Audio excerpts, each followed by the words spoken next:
What's going on, everyone? This is Kane here. We are at Miami Music Week. Are sitting here with the utmost of legends, Mr. Laidback Luke, DJ Master, Kung Fu Master, and just all-around happy guy. Look at that smile. Isn't that just great? So, first of all, how are you? I'm great. So good to be here out in the sun. Well, today has been a little bit of a drizzle, but even then, it's still great in Miami. Weather's fantastic. Weather's fantastic. Where do you live? So I live in the Netherlands, but I'm a lot of time I'm in New York as well, and the winter has been brutal. So either place, this is still better weather. Absolutely. It's so good to be here, man. So you've been coming to Miami Music for a while.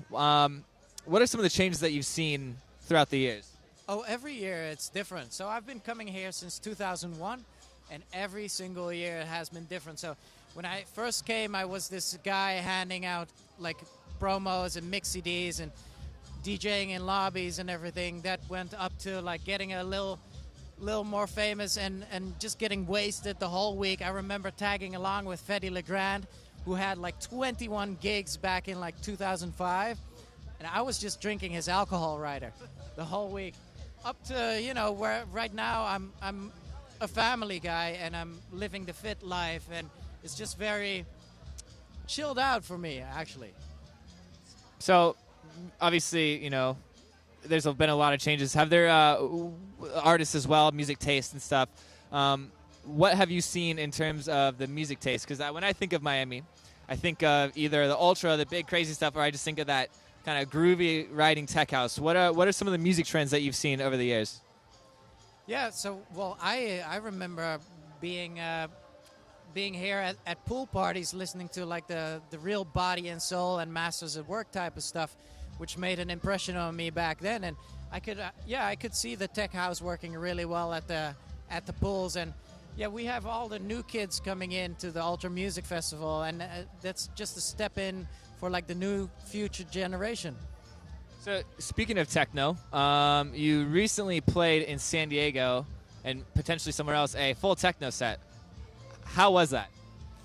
It's great. I mean, for me, it's going back to my roots. I started as a techno DJ, and when I do those sets, my mindset is so different than when I do EDM. So, for instance, no one can ask me for a request. No requests. No requests. So when I do my EDM sets, I take a lot of requests through my Twitter. For the techno, it's just me doing old school me. And it feels great. I get so abstract, and it's like we're in Berlin whenever I play. So you said you came from techno, and you said your mindset is different when you play a techno set versus an EDM set. How has your mindset changed from when you do a techno set now to when you used to do a techno set? Well, obviously the technology is very different. So back then, I did the 3 vinyl decks playing techno. And we were playing techno at 140 BPM. Holy shit. And so that's very different to now, where we have all these options and we have these new players. And obviously I still do 3 decks, but the BPM is about like 128 to 130 maximum. So speaking of technology, one of the big stories recently is your switch from Pioneer to Denon DJ. We were talking a little bit before the interview, and I said that I would assume that someone of your caliber, your DJ skill, would not just kind of switch over for no reason, right? There has to be a reason that you switch from the Denon to the Pioneer, correct? Yeah, one of my pet peeves right now is that people actually question why I switched. So it must be the money, or, if it was an inferior technology and I would play at least 150 shows per year on them, I would be the most unhappy guy in the world. I hope you realize. And frankly, the technology is so much ahead. It's like, as if you're switching out to a new phone. It's like, it just makes sense. It's the better equipment, so why not? So how did that all go about? Where did they approach you? Did you just come across them at a festival? Or how did that partnership come about? This is a great question, because it was actually them kidnapping me. So I was at Creamfields Festival, and Paul, who I've known for a very long time, he did an interview with me, and after the interview he said, I work for Denon, we're developing a new player right now, would you be interested? And my first thought was like, Nah, man, I'm good. Like, why would I need to be interested in another fluke CDJ? You know, and then he showed me some drawings and told me a little bit about the features, and I was like, okay, this might be interesting. So during ADE, I came across him as well. I was just coming off of like a very busy panel, and he literally ripped me out of like a group of people and took me into a hotel room and said, we have the product right here. You can feel it, you can touch it, I can explain you some more. So I touched it, and he explained me some more, and I was blown away, really. Like, this was next level stuff. And so surely they stuck with me, and they handed me the players, and I got to practice on them, and then I just made the decision. And that's it, basically. And so right now, obviously, they're not really out yet.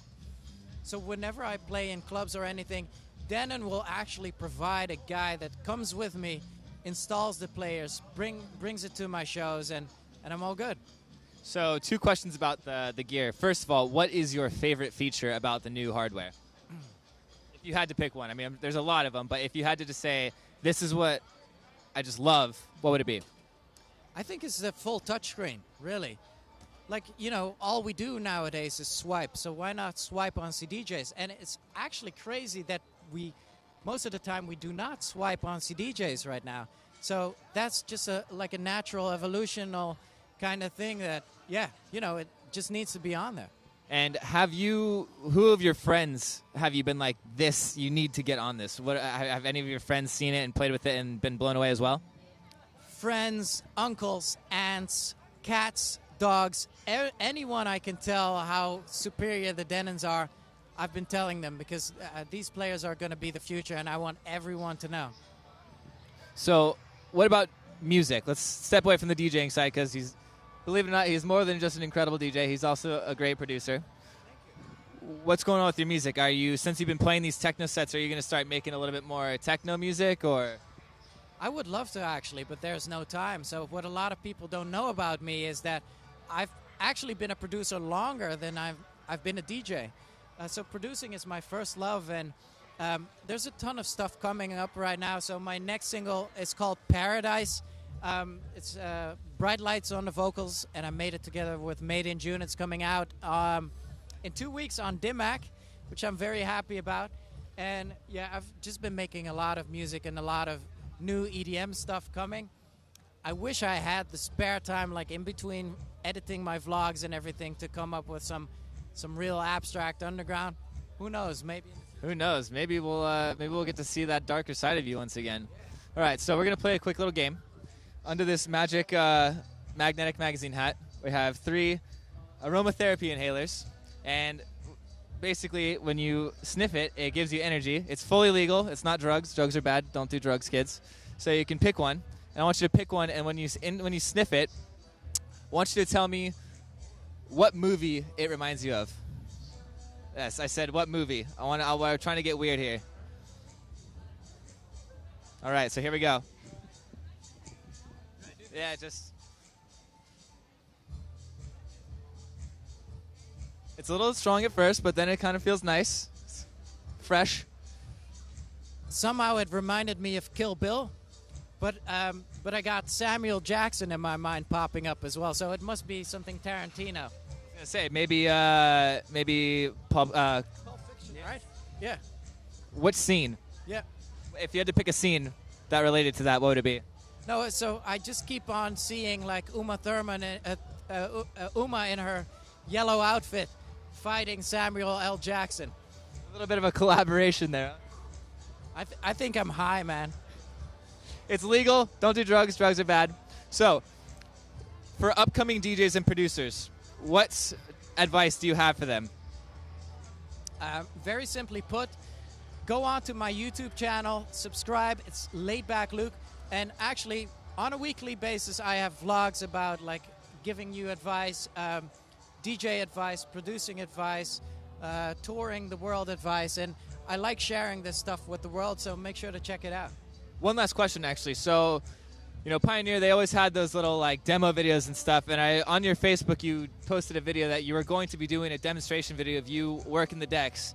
When can we expect that, and what can we expect? Is it going to be essentially Jeff Mills, but current day on the new decks? Well, I can still only be in the shadow of Jeff Mills, so that's one of my main influences, actually. So yeah, I just recorded like a 15-minute set in a club, live in a club, and you can actually like watch my fingers a little. But yes, I am planning on doing like a top view type of video of me on the Denons, and yeah, it'll just be Laidback Luke on steroids. Not on drugs, on steroids, because drugs are bad. Once again, I'm King Michael here with Magnetic Magazine. This is Laidback Luke. Thank you so much for talking to us. Thank you. Thanks for having me.